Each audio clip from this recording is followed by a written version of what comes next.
Amazon great Indian festival Samsung Galaxy M36 5G mobile தற்போது விற்பனையாகிக் கொண்டிருக்கிறது. வாங்கி பயன்பெறுங்கள். நான் மதுரை மாவட்டம் ஊஞ்சலூர் கிராமத்தை சேர்ந்தவன். பெயர் கதிரவன். வயது 34. எனக்கு திருமணமாகி 2 குழந்தைகள் உள்ளனர். நான் ஊஞ்சலூரில் உள்ள மாரியம்மன் கோயிலில் பூசாரியாக உள்ளேன். அங்கே எனக்கு கிடைத்த மெய் சிலிர்க்க வைக்கும் அனுபவத்தை உங்களோடு பகிர்ந்து கொள்கிறேன். எங்கள் ஊர் மாரியம்மன் கோயிலில் புனரமைக்கும் பணிகள் நடைபெற்று வந்தன. 3 ஆண்டுகளுக்கு ஒருமுறை அங்கே விழா எடுப்பது வழக்கம். ஆனால் ஒரு சில வருடங்களாக அந்த நடைமுறை சரிவர நடப்பதில்லை. ஊரில் பல துர்சம்பவங்கள் நடைபெற்று வருவதால் பழைய கோவிலை புனரமைத்து விழா எடுப்பது என ஊர் மக்கள் ஒன்று கூடி முடிவெடுத்தனர். அதன்படி ஊர் மக்களிடம் வசூல் செய்து புனரமைக்கும் பணிகள் நிறைவடைந்து விழா எடுக்க தேதி குறிப்பிடப்பட்டது. சித்திரை மாதம் 7ஆம் தேதி விழா எடுப்பது என கமிட்டியார் முடிவு செய்தனர். நான் அந்த கோவிலின் பூசாரியாக இருப்பதால் பல்வேறு வேலைகளை நான் இருந்து செய்ய வேண்டிய சூழல் இருந்தது. நானும் பணிகளை சரியாக செய்து வந்தேன். 7 ஆண்டுகளுக்குப் பிறகு ஊஞ்சலூர் கிராமத்தில் மாரியம்மன் கோவில் விழா நடைபெற இருப்பதால் உற்றார் உறவினர்கள், விழா கமிட்டியார், கலைக்குழுவினர், அலங்கார குழுவினர், இசைக்குழுவினர், நாடக குழுவினர் என ஊஞ்சலூர் கிராமம் விழாக்கோலம் பூண்டது. வெளியூரில் உள்ள உறவினர்கள், மாணவர்கள், பணி செய்வோர் என அனைவரும் ஊஞ்சலூரை நோக்கி வரத் தொடங்கினர். நடைபெறும் நிகழ்ச்சிகளை வேடிக்கை பார்க்க வெளியூரிலிருந்து டிராக்டர், மாட்டு வண்டி ஓட்டிக்கொண்டு பெரும் கூட்டம் வரத் தொடங்கியது. இசை முழக்கங்கள், வான வேடிக்கை, தோரணங்கள் என வண்ணமிகு காட்சிகள் ஊரை அலங்கரித்தது. எனக்கு ஒரு மனைவியும் 2 வயதில் ஒரு பெண் குழந்தையும் உள்ளார்கள். அவ்வப்போது எனது ஆசைக்கு ஈடு கொடுத்தாலும் குழந்தை பராமரிப்பதிலே மனைவியின் முழு கவனம் செலுத்தினாள். விழா நடைபெறத் துவங்கியவுடன் நான் வீட்டுக்கு செல்வதே இல்லை. இரவு பகலாக கோவில் பணிகளை கவனித்து வந்தேன். அவ்வப்போது மனைவி கோவில் தரிசனத்திற்கு தேவையான பொருட்களை கொண்டு வருவதோடு எனது 2 வயது பெண் குழந்தையையும் அழைத்து வருவார். 3 நேரமும் கோயிலிலேயே உணவு தயாரித்து அனைவருக்கும் அன்னதானம் வழங்கியிருந்தனர். 3 நாள் நடைபெறும் நிகழ்ச்சியில் முதல் நாள் மஞ்சளில் அம்மனை செய்து இரவு கோவிலுக்கு எடுத்து வருவார்கள். அப்போது நடனங்களும் இசைகளும் வானவேடிக்கையும் மிகச் சிறப்பாக இருக்கும். அம்மனை அழைத்து வரும்போது ஊர் மக்கள் அனைவரும் முளைப்பாரி மற்றும் பால்குடம் எடுத்து வருவார்கள். அப்போதுதான் நான் எதிர்பார்க்காத ஒரு நிகழ்வும் எனக்கு அந்த அம்மன் அருளால் நடந்தேறியது. ஊருக்கு வெளிப்புறத்தில் மஞ்சளில் அம்மனை செய்து அதிகாலை 3 மணியளவில் கோவிலுக்கு ஊர்வலமாக எடுத்து வந்தனர். கோயிலில் ஒரு பகுதியில் முளைப்பறி வைப்பதற்கு இடங்களை ஏற்பாடு செய்து வைத்திருந்தேன். ஊர் மக்கள் அனைவரும் அந்த இடத்தில் தங்கள் வீட்டிலிருந்து கொண்டு வந்த முளைப்பறியை வரிசையாக அடுக்கி வைத்தனர். அதன் பிறகு சிறிது நேரத்தில் பால்குடம் எடுத்து வந்து ஊர் மக்கள் சார்பாக 101 பொங்கல் பானையில் பொங்கல் வைக்கப்பட்டது. அப்போது கிடாரிட்டும் நிகழ்ச்சியும் நடைபெற்றது. அதன் பிறகு நேர்த்தி கடன்களை நிறைவேற்ற தீமிதி நிகழ்வும், அதைத் தொடர்ந்து கலை நிகழ்ச்சியும் அன்னதானமும் நடைபெற்றது.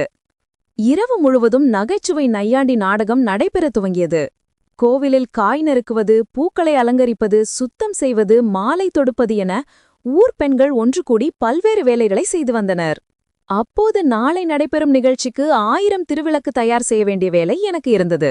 உதவிக்காக நாடகத்தை வேடிக்கை பார்த்திருந்த பெண்களை அழைத்திருந்தேன். அப்போது பச்சை நிற தாவணியோடு சிவப்பு உதடுகளோடு 16 வயது கன்னிப்பெண் ஒருத்தி வந்தாள்.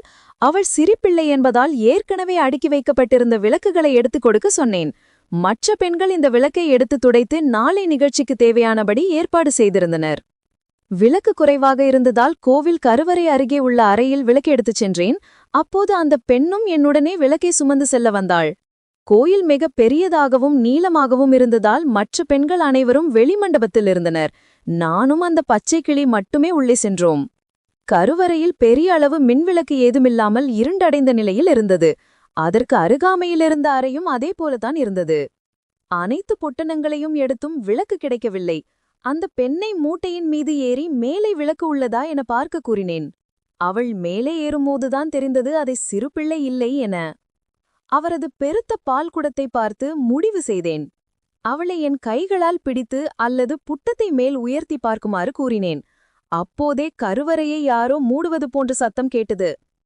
இளம் சிட்டு கன்னிப்பெண்ணை புட்டத்தை பிடித்து தூக்கிக் கொண்டிருப்பதால் என்னால் உடனடியாக சென்று பார்க்க இயலவில்லை. அங்கே தேடி பார்த்தோம், விளக்கு கிடைக்கவில்லை. உடனடியாக அவளை கீழே இறக்கிவிட்டு வந்து பார்க்கும்போது கருவறை கதவு பூட்டியிருந்தது. சரியாக மணி 12. வெளியில் நாடக நிகழ்ச்சி நடைபெற்று வருவதால் ஸ்பீக்கர் சத்தத்தில் நாங்கள் கதவை தட்டுவது யாருக்கும் கேட்கவில்லை. அதன் பிறகுதான் எனக்கு புரிந்தது, இனி காலையில் பூஜைக்குதான் நடையை திறப்பார்கள் என முடிவு செய்தேன். அவளும் அழத் தொடங்கினாள். அவளுக்கு தைரியம் கூறியதோடு, கோவிலில் முப்பெரும் விழா நடக்கும் சமயங்களில் கருவறையில் இரவு தங்குவது மிகப்பெரிய பாக்கியம், அது உனக்கு கிடைத்துள்ளது என ஆறுதல் கூறினேன். அந்த பெண்ணின் குடும்பத்தினர் நாடக நிகழ்ச்சி பார்த்து வருவதானும், கோவில் வேலைக்கு பெண்ணை அழைத்துச் சென்றிருப்பதால் ஏதோ ஒரு பணிகளை செய்துள்ளார் என நினைத்து நாடகங்களை பார்க்கத் தொடங்கினர். யாரும் அவளை தேடவில்லை. இருட்டான இடம் என்பதாலும் அம்மனுக்கு அருகில் ஒளிரும் ஒரு விளக்கில் அவனது முகமும் என் முகமும் லேசாக தெரியத் தொடங்கியது. சிறிது நேரம் அழுகையை நிறுத்திவிட்டால் மெல்ல பேசத் துவங்கினேன். அப்போதுதான் உனது பெயர் என்ன என கேட்டவுடன் அவள் வெட்கப்படத் துவங்கினாள். சூடான எனது கையை எடுத்து அவளது வயிறில் வைத்தேன். நெழியத் துவங்கினாள். இதுதான் சமயம் என மேல் நோக்கி இருக்கும் 2 மார்பையும் பிடித்து மெல்ல கசக்கத் தொடங்கினேன். அவள் எந்தவித எதிர்ப்பும் தெரிவிக்கவில்லை. எனது மனைவியை விட மிகவும் கச்சிதமாக இருந்தது அவள் மார்பு. எனது தம்பி விடைக்க ஆரம்பித்தான். பாம்பு படம் எடுப்பதை பார்த்திருக்கிறாயா என அவளிடம் கேட்டவுடன் அவள் இல்லை என கூறியவுடன் உடனே எனது ஜட்டியை கழட்டி பாம்பை காண்பித்தேன். பித்து பிடித்தவள் போல பார்த்து நின்றாள்.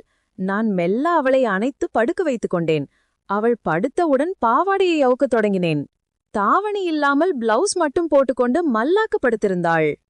பாவாடை கழட்டியவுடன் ஜட்டியையும் கழட்டினேன். 2 தொடைகளுக்கு நடுவில் கோடு மட்டும் தெரிந்தது. அந்த கோடை விளக்கும்போதுதான் அதிலுள்ள பருப்புள் உள்ள சிவப்பு நிறம் தெரிந்தது. அந்த பருவுச்சிட்டின் பச்சிளம் பருப்பை பார்த்தவுடன் கடைய வேண்டும் என்ற ஆசை தலையில் ஏறியது. தம்பியும் அதற்கு தயாரானான்.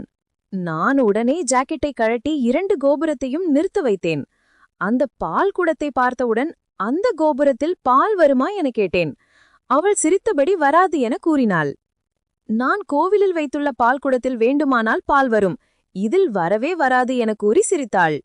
நான் உனது பால் குடத்தில் பாலை எடுத்து குடிக்கிறேன் என கூறி 2 கைகளால் மாறி மாறி பிசையத் தொடங்கி எனது வாயை அவளது முழைக்காம்பின் மீது வைத்துதான் குடிக்க ஆரம்பித்தேன். முதல் அனுபவம் என்பதால் அவள் நெளிய துவங்கினாள். நானும் அவளை பக்குவமாக படுக்க வைத்து பிசையத் தொடங்கினேன். மெல்ல மெல்ல அவளுக்கு சுகம் கிடைக்கவே அவள் முணங்க ஆரம்பித்தாள். அவளுக்கு மேலும் சுகம் தர வேண்டும் என கூறி எனது பாம்பை அவளது வாயில் விட்டேன்.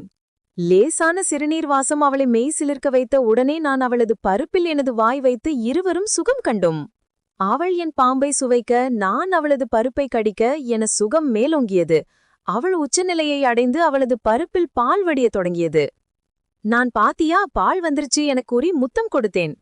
அதன் பிறகு மெதுவாக அவளது கன்னத்தை கிள்ளிக் கொண்டு எழுந்தேன். வெளியில் நாடகங்களை பார்த்து உற்சாகமான கைத்தட்டலும் ஆரவார சத்தமும் கேட்டது. அதன் பிறகு பூஜைக்கு வைத்திருந்த நெய்யை எடுத்து அவளது பருப்பின் மீது தடவினேன். அவள் அதே நெய்யை எடுத்து பாம்பின் மீது தடவி குலுக்கத் தொடங்கினாள். மிகவும் வழுவழுப்பாக அவள் செய்த செயல் அத்தனை சுகங்களையும் எனக்கு கொடுத்தது. உடனடியாக அவளை மல்லாக்க படுக்க வைத்து மீதமிருந்த நெய்யையும் அவளது பருப்பின் மீது தடவி எனது பாம்பை உள்ளே விட்டேன். மனைவி பருப்பை காட்டிலும் எல்லையற்ற சுகங்களை கண்டேன். உனக்கு மிக அதிகமான சுகத்தை கொடுக்க வேண்டும் என வேக வேகமாக குத்தத் தொடங்கினேன். அவளும் எதிர்பாராத சுகத்தை அனுபவித்து கத்தத் தொடங்கினாள்.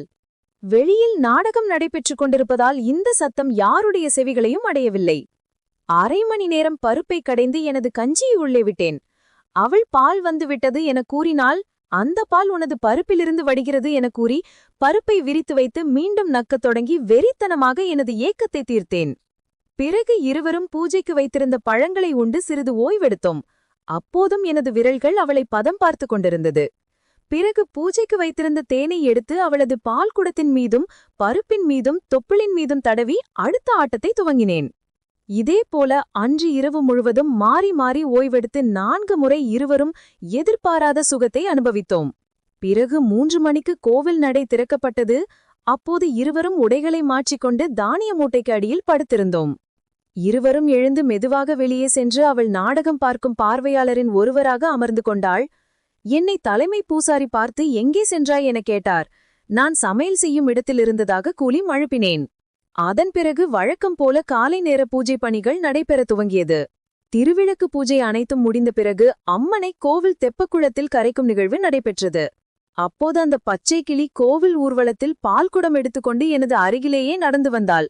நான் மெதுவாக, இப்போது பால் வருமா என கேட்டேன். அவள் சிரித்தபடி வரும் வரும் என கூறிக்கொண்டு என் மீது உரசியபடி சென்றாள். 16 வயது கன்னிப்பெண் கோவிலில் வைத்து அவளை போட்ட நினைவும் சுகமும் இன்றளவும் நெஞ்சில் உள்ளது. மீண்டும் அதுபோலவே 16 வயது பெண்கள் கிடைப்பார்களா என காத்துக் கொண்டிருக்கிறேன். மேலும் இதுபோன்ற கதைகளை கேட்க தொடர்ந்து இணைந்திருங்கள்.